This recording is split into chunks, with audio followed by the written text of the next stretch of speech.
বঙ্গোপসাগরের মহীসোপান নিয়ে ভারতের দাবিতে আপত্তি জানিয়ে জাতিসংঘে বাংলাদেশের চিঠি। ক্ষমা প্রার্থনা নয়, যুক্তরাষ্ট্রের বিচার চাই। শুরুতেই বাংলাদেশ প্রসঙ্গ। বঙ্গোপসাগরের কন্টিনেন্টাল শেলফ বা মহীসোপানে ভারতের কিছু দাবির ব্যাপারে আপত্তি জানিয়ে জাতিসংঘে একটি চিঠি দিয়েছে বাংলাদেশ।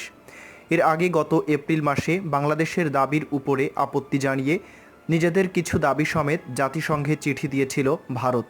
বাংলাদেশের কর্মকর্তারা বলছেন, এবার ভারতের সেই দাবির আপত্তি জানিয়েছে। গত 13ই সেপ্টেম্বর জাতিসংঘ মহাসচিবের বরাবর একটি চিঠি দেয় বাংলাদেশ। চিঠিটি জাতিসংঘের ওয়েবসাইটে প্রকাশ করা হয়েছে।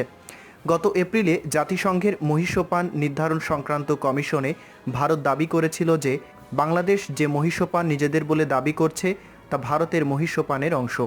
সে সময় বাংলাদেশ জানিয়েছিল যে ভারতের ওই আপত্তির কোনো আইনগত ভিত্তি নেই বলে তারা মনে করে।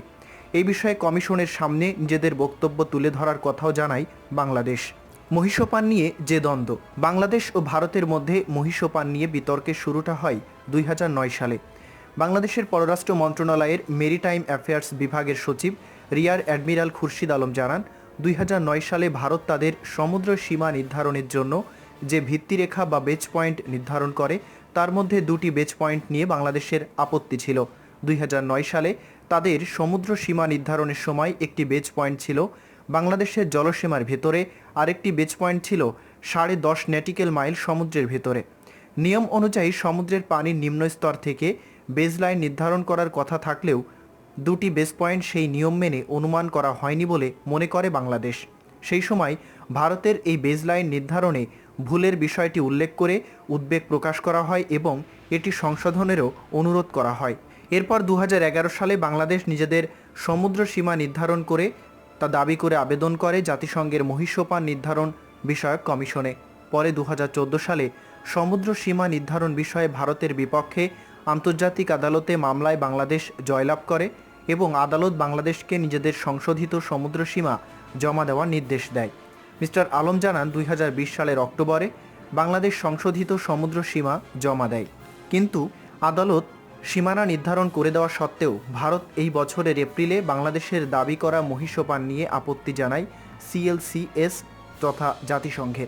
ওই আপত্তিতে ভারত দাবি করে যে বাংলাদেশ সমুদ্রপৃষ্ঠে যে বেজলাইন ধরে নিজেদের মহীসোপান নির্ধারণ করেছে তা ভারতের মহীসোপানের অংশ।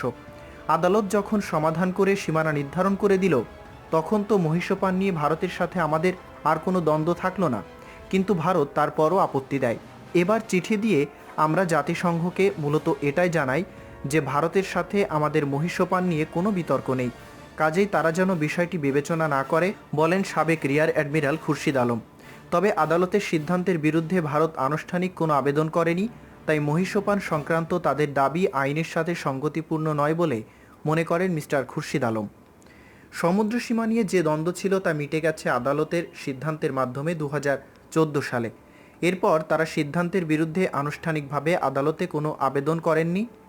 এছাড়া মহীসোপান বিষয়ক আন্তর্জাতিক commission on the limits of continental shelf এর এই ধরনের দ্বন্দ্ব সমাধানের এখতিয়ার নেই বলেও মন্তব্য করেন মেরিটাইম অ্যাফেয়ার্স বিষয়ক সচিব খুরশিদ আলম। আদালতের সিদ্ধান্তের পর মহীসোপান নির্ধারণ শেষে তারাও প্রজ্ঞাপন করেছে, আমরাও প্রজ্ঞাপন করেছি, কাজেই আমার মনে হয় তাদের এই আপত্তি আইনের সাথে সঙ্গতিপূর্ণ নয়। মহীসোপান কি? সমুদ্র তীরবর্তী দেশগুলো সমুদ্রের দিকে পানির নিচে যে ভূখণ্ড ধীরে ধীরে ঢালু হয়ে যে নেমে যায় তাকে ভূগোলের ভাষায় বলা হয়ে থাকে মহীসোপান বা কন্টিনেন্টাল শেলফ, যাকে উপকূলীয় ওই দেশের বর্ধিত অংশ বলে ধরা হয়ে থাকে। 1958 সালের কনভেনশন অনুযায়ী সমুদ্র তীরবর্তী দেশগুলোর স্থলভাগের বেজলাইন থেকে লম্বালম্বিভাবে সমুদ্রের 200 মাইল পর্যন্ত এলাকার মালিকানা সম্পূর্ণ ওই দেশের। একে বলা হয় এক্সক্লুসিভ ইকোনমিক অঞ্চল বা একচেটিয়া অর্থনৈতিক অঞ্চল, যেখানে সমুদ্রের পানি ও তলদেশের উপর ওই দেশের একচ্ছত্র অধিকার থাকে। সেখানকার সমুদ্রে অন্য কোনো দেশ মাছ ধরতে পারে না। এরপর থেকে 150 মাইল পর্যন্ত সীমার সমুদ্র তলদেশের খনিজ সম্পদের মালিক হবে ওই দেশ, তবে পানিতে থাকা মাছ ধরতে পারে অন্য দেশও। এই পুরো 350 মাইলকে ওই দেশের মহীসোপান বলা হয়। দেশের আকারভেদে এই মহীসোপানের দৈর্ঘ্য কম বেশি হতে পারে, যেমন অস্ট্রেলিয়ার মহীসোপানের আয়তন অনেক বেশি। বাংলাদেশ নিজেদের ভূখণ্ড থেকে লম্বালম্বিভাবে 350 মাইল এলাকার মহীসোপান নিজেদের বলে জাতিসংঘে দাবি করেছে। মহীসোপান যে কারণে গুরুত্বপূর্ণ, মহীসোপান মূলত একটি দেশের সীমানারই অংশ। ভূখণ্ডের মতো সাগরের এই মহীসোপান নানা দিক থেকে গুরুত্বপূর্ণ।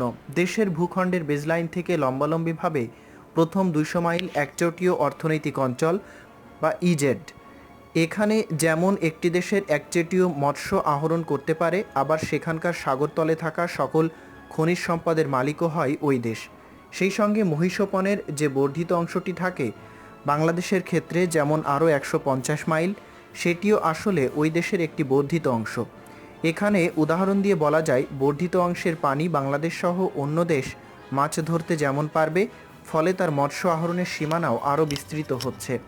কিন্তু সবচেয়ে গুরুত্বপূর্ণ হচ্ছে, এই মহীসোপান এলাকায় পানির নিচে পাওয়া সব খনিজ সম্পদের মালিক হবে দেশটি। যেমন বাংলাদেশের একচেটিয়া অঞ্চলের 200 মাইল আর বর্ধিত মহীসোপানের 150 মাইল, এই 350 মাইলে পাওয়া যে কোনো খনিজ সম্পদের মালিক হবে বাংলাদেশ। আবার এই পুরো এলাকায় বাংলাদেশের ট্রলার ইচ্ছে মতো মাছও ধরতে পারবে।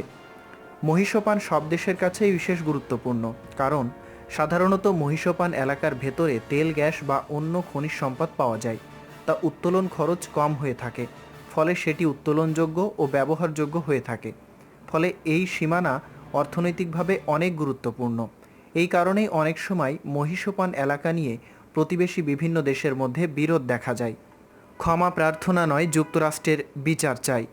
আফগানিস্তানের রাজধানী কাবুলে গত মাসের শেষে বহুজাতিক বাহিনীর প্রত্যাহার কার্যক্রমের মধ্যেই উগ্রবাদী আইএসের তৎপরতা রোধে চালানো মার্কিন ড্রোন হামলায় 7 শিশুসহ 10 নিরপরাধ ব্যক্তির নিহত হবার ঘটনায় যুক্তরাষ্ট্র দুঃখ প্রকাশ ও ক্ষমা প্রার্থনাকে প্রত্যাখ্যান করেছেন স্বজনেরা। শনিবার তুরস্কের রাষ্ট্রীয় বার্তা সংস্থা আনাদোলু এজেন্সির সাথে সাক্ষাৎকারে তারা হামলার জন্য আন্তর্জাতিক আইনের অধীন জড়িতদের বিচার দাবি করেছেন। এর আগে শুক্রবার যুক্তরাষ্ট্রের প্রতিরক্ষা বিভাগের সদর দপ্তর পেন্টাগন এক সংবাদ সম্মেলনে 29 আগস্ট কাবুলের ড্রোন হামলাকে ভুল হিসেবে উল্লেখ করে দুঃখ প্রকাশ ও ক্ষমা প্রার্থনা করেন মার্কিন সেন্ট্রাল কমান্ডের প্রধান জেনারেল ফ্রাঙ্ক ম্যাকেনজি। ড্রোন হামলায় নিহত ত্রাণকর্মী জামারি আহমাদির চাচা মোহাম্মদ নাসিম শনিবার বার্তা সংস্থা আনাদোলু এজেন্সির কাছে এক সাক্ষাৎকারে বলেন, এই ক্ষমা প্রার্থনা আমাদের কাছে অগ্রহণযোগ্য। যুক্তরাষ্ট্রের উচিত একে যুদ্ধ অপরাধ হিসেবে স্বীকার করা। নাসিম আন্তর্জাতিক সম্প্রদায়ের কাছে 7 শিশুসহ নিহতদের হত্যার জন্য আন্তর্জাতিক আইনের অধীন জবাবদিহিতা আদায়ের আহ্বান জানান। ড্রোন হামলায় নিহত 3 শিশুর বাবা ও জামারি আহমাদির ভাই রোমাল আহমাদি আনাদোলু এজেন্সিকে বলেন, এই ক্ষমা প্রার্থনা কী করে গ্রহণযোগ্য হতে পারে। তিনি বলেন, তাদের উচিত আমাদের কাছে এসে ক্ষমা প্রার্থনা ও দুঃখ প্রকাশ করা। এদিকে জেনারেল ম্যাকেনজি জানিয়েছিলেন, পেন্টাগন হামলায় নিহতদের পরিবারের ক্ষতিপূরণ দিতে সম্ভাবনার তালাশ করছে। আফগানিস্তানের সাবেক এক বিচারক আব্দুল আজিজ শোয়াইব আনাদোলু এজেন্সিকে বলেন, নিরপরাধ লোককে হত্যা করা যুদ্ধ অপরাধ। তিনি বলেন, আন্তর্জাতিক সম্প্রদায় এই বিষয়ে তাদের বিরুদ্ধে একটি যুদ্ধ অপরাধ মামলার উদ্যোগ নিতে পারে যারা এই হামলার সাথে জড়িত ছিল।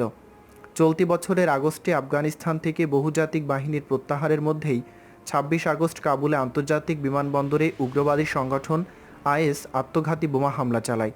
ওই হামলায় 13 মার্কিন সেনাসহ 175 লোক নিহত হয়। আইএস তৎপরতা রোধে 29 আগস্ট কাবুলে সন্দেহভাজন আইএস লক্ষ্যবস্তুতে ড্রোন হামলা চালায় যুক্তরাষ্ট্র। এই হামলায় 7 শিশুসহ 10 নিরীহ ব্যক্তি নিহত হন। পরে তদন্ত শেষে মার্কিন সেন্ট্রাল কমান্ড জানায়, হামলার লক্ষ্যবস্তু কোনো আইএস ঘাঁটি নয়, বরং দাতব্য সংস্থায় কাজ করা এক সাধারণ আফগান নাগরিকের বাড়ি ছিল।